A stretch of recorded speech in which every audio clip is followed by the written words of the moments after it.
Meron po dito yung si Prosecutor Representative Terry Ridon na maya't maya po, mas marami pa po siyang press conference. Nakakatawa to si Ridon eh. Alam mo Ridon, kung talagang magaling kayo, sana naroon kayo sa loob, hindi po kayo pinaubayan nyo lang sa labas. Pinaubayan nyo yung ano. Ang sinasabi niya kasi, no? Yung akusasyon po nila ito, the followers follow the leader. Yung gusto po nila, kaya po nila Terry Ridon stressed that the impeachment trial against Vice President Sara Duterte is not only meant to address the alleged verbal threats she made against high-ranking official, but also to help curb the culture of violence in the country. Okay, may culture of violence daw sa country, at ito po ay mapipigilan nila kung idedemanda nila kung si Vice President Sara Duterte ay kanilang iko-convict sa salang pagtetreten sa Pangulo.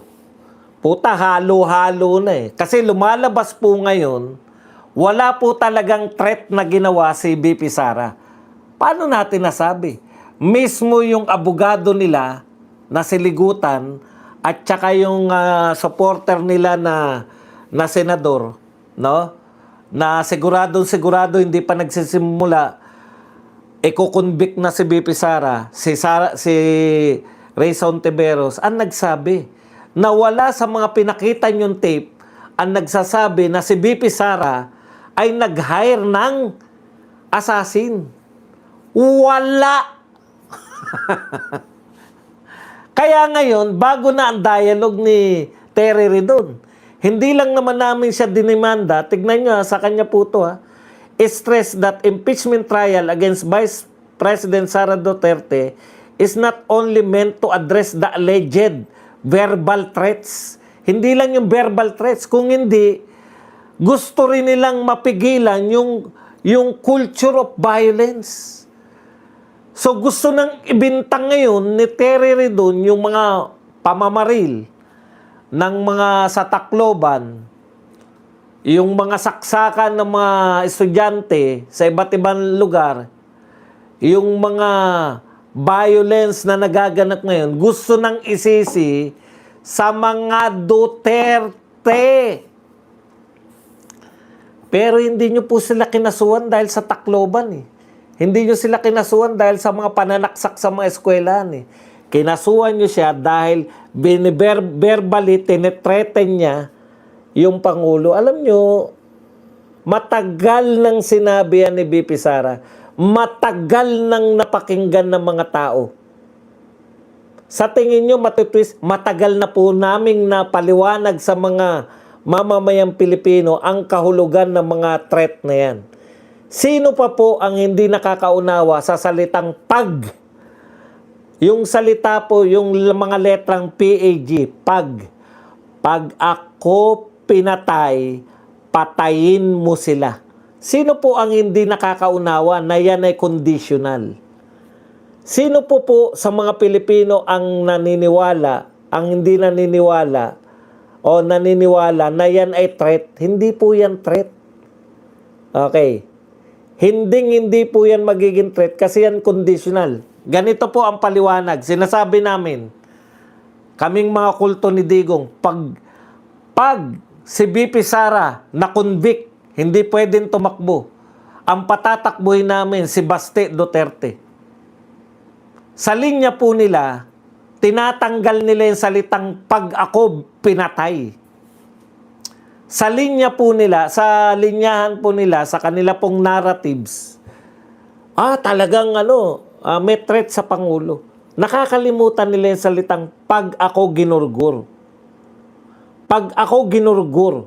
So, ibig sabihin, kung susundan po natin yung formula nila, natatanggalin yung pag. Halimbawa, sinabi natin, pag na-convict si BP Sara, patatakbuhin namin si Baste Duterte. Pag tinanggal mo yung salitang pag na-convict si BP Sara, ano po ang lalabas? Patatakbuhin namin si Baste Duterte. So, ibig sabihin, Kung hindi na-convict si BP Sara, patatakbuhin pa ba namin si Baste Duterte? Si Baste Duterte mismo, hindi siya tatakbo.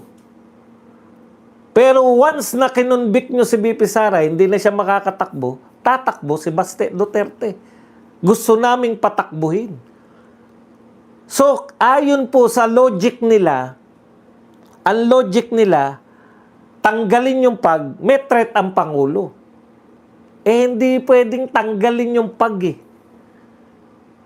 Pinaliwanag na rin po ng Dilawan na abogado na si Attorney Chico. Dilawan po yan, nagpapanggap lang po yan ng Duterte.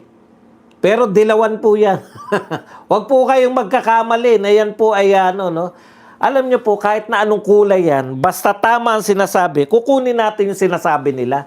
Pero hindi po natin sila hangaan dahil sila yung mga Dilawan. Naniniwala kami sa sinasabi nyo kahit kayo Dilawan. Ano sabi niya? Ang kahulugan po nung pag namatay si Sara Duterte, pag natigok, ibig bang sabihin, takot sila? Ito sabi ni Chico, takot ba sila dahil ipapagurgur nila si BP Sara? Kung hindi po nila ipapagurgur si BP Sara, hindi po matitrigger yung clause na tigukin mo sila. Okay. Yan po yun. Parang, alimbawa, sinabi natin, yun nga yung pinupunto ko, pag kinonvict nyo si BP Sara, patatakboy namin si Baste Duterte. Ibig po bang sabihin, magiging magkalaban si BP Sara at si Baste Duterte sa pagka-presidente? Walang nagsasabi niyan. At walang naniniwala na ganyan yung sinasabi namin. Bakit? Pag sinabi namin, pag nakonvict si BP Sara, tatakbo si Baste, nauunawaan ng lahat. Pero pag si BP Sara nagsalita na, pag ako ginurgur, gurgurin mo sila, wala nakakaunawa. Kami lang mga Duterte. That's why, yung mga tao, nagtataka sa inyo. Akala nyo kasi yung mga mamamayang Pilipino na lagi ninyong binabanggit, lagi nyo sinasabi na para kayo sa mamamayang Pilipino. Ang sabi ninyo, ako pa engot. Marcoleta engot is clear to the Comelec. Opo, wag mo na akong tawaging engot. Kakampi ko po si Marcoleta.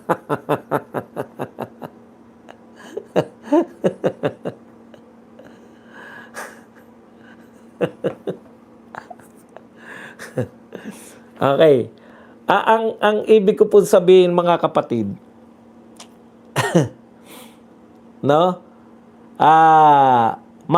Matindi po kalaban natin. Ang kalaban natin, mga manlilin lang eh. Nililin lang kayo. Sasabihin nyo kasi kung sino yung engot eh. Pag sinabi nyo engot, di ako yun. Ako kausap nyo, di ba?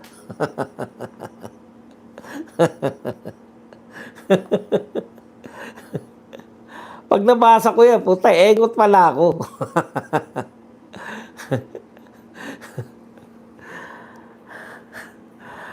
Bakit po tinatanggap?